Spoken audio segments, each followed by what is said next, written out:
We continue with our look at the church in Acts chapter 2, and we're on verse 46, and we read the words, sincere hearts. The Authorized Version translates this as singleness of heart. And as we look at the original word used there in the scripture, we find that it speaks to us of an unworldly simplicity. There was obviously something about the early church that attracted the world around. Now, of course, it was the relationship with the living Jesus Christ, but what was it, if you like, in practical terms, that attracted those people that lived around and about where the early church started to take root? Well, I believe that we find the key to that in this particular verse, and especially as we look at that original word that was used that speaks to us of an unworldly simplicity. I believe first of all that it was an alternative attitude that attracted the people around. In Romans chapter 12 and verse 2, it tells us, do not conform any longer to the pattern of this world. So many of us have been brought up to look after number one, to put ourselves first, to not let others push us out of the way, but to get what we want. And as we go through our lives, we live like that, but we find ultimately that it doesn't work, because all that does is to create a selfish person.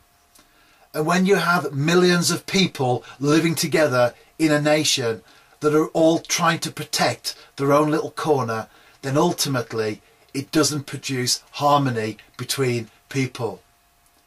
But when we read the scripture, it teaches us the opposite. And those early believers, because of their dynamic encounter with the risen Christ, did not live according to the ways or the attitude of the world around them. And that attracted people.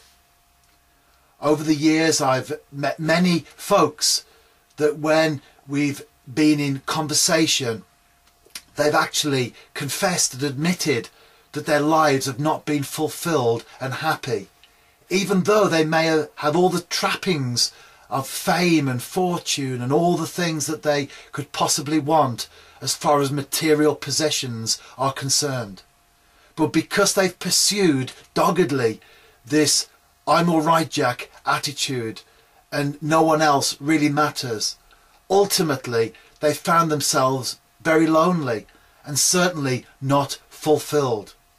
And I believe that the scripture teaches us that there is another way, another attitude that we can take on board. An attitude whereby we can break out of the rat race of this I must look after myself at all costs. Christianity offers an alternative attitude. Take it. There's nothing wrong with doing well. There's nothing wrong with having possessions. The problems start when the possessions have us. We should do the best that we can. We should be the best people that we can. But if that involves walking over everyone else to get to the top of the pile, then that's not the way to do it. We become slaves to an attitude that drives us on, but ultimately leaves us unfulfilled. The Christian faith offers an alternative attitude. And I believe that was the first thing that attracted those people to the early church, and indeed can attract people to the church even now in the 21st century. The second thing that I believe attracted people around to the church was not just an alternative attitude, but an alternative lifestyle. The Apostle Paul writes in Philippians chapter 4, verses 11 to 12. He writes these words, I have learned to be content whatever the circumstances. I know what it is to be in need, and I know what it is to have plenty. I have learned the secret of being content in any and every situation, whether well fed or hungry, whether living in plenty or in want. We use the saying, keeping up with the Joneses. It means that we're always trying to get one step ahead of everyone else in terms of the possessions that we have. So if someone else has a new car, we need a new car, but a better one. Someone else has new clothes, we need new clothes, but more expensive ones. And we find ourselves trapped in this race to get ahead of everyone else, where life becomes one fashion show or one possession show, so that all the while we're trying to portray that we're ahead of the competition. And just like the attitude of the world can strangle us in terms of our character, then so the lifestyle can also destroy our souls. And I believe that the Bible is teaching us, particularly in those words that we read from Philippians chapter 4, that there is another way. That we don't have to get caught up with those who are trying to be better than everyone else. It's nice to have things. There's nothing wrong with having things. But there's a difference between a need and a want.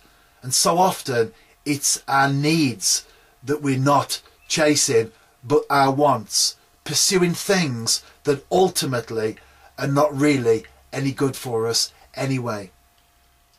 Over the years, as I've already said, I've met many people. Some have been well-known people, people who would be recognisable by the general public, and they have money and fame and fortune. And in those situations, those circumstances where I've been able to talk with people and people have opened up, I've been surprised to find that beyond the exterior, beyond the veneer that exists in the public eye, there is often a loneliness, often an emptiness, often a gap, that all the possessions, the cars, the wealth, the fame and the fortune, all of those things have not been able to fill. But the great thing is that there is an alternative lifestyle. Jesus can fill that gap. And when we live for him, we become contented and fulfilled. Christianity offers an alternative lifestyle. No longer do we have to live like we did before. Instead, we can live for God. And when we live for God and we make him the centre of our lives, a fulfillment, a contentment and a peace comes upon us that we've never experienced before. I used to hate Sundays. Sundays used to be the most boring day of the week. And I'm going back to when I was younger and literally everything shut down on a Sunday. The shops didn't open. Literally the whole place came to a standstill on a Sunday. And I used to hate Sundays. Sundays were the most boring day, Sunday was the most boring day of the week. But now, because I have an alternative attitude, because I have an alternative lifestyle, Sunday actually is the most exciting day of the week, because this is the day that I specifically set aside time to worship God, to be with my fellow brothers and sisters in church as we worship God together. And if someone would have said that to me all those years ago, I would have laughed. But now I see things differently. An alternative attitude and an alternative lifestyle. What does it say to us in the scripture? They had sincere hearts, an unworldly simplicity that attracted the people around. There was something about those early believers that attracted people to the church. And this may be a different age, a different culture, a different language, a different world even.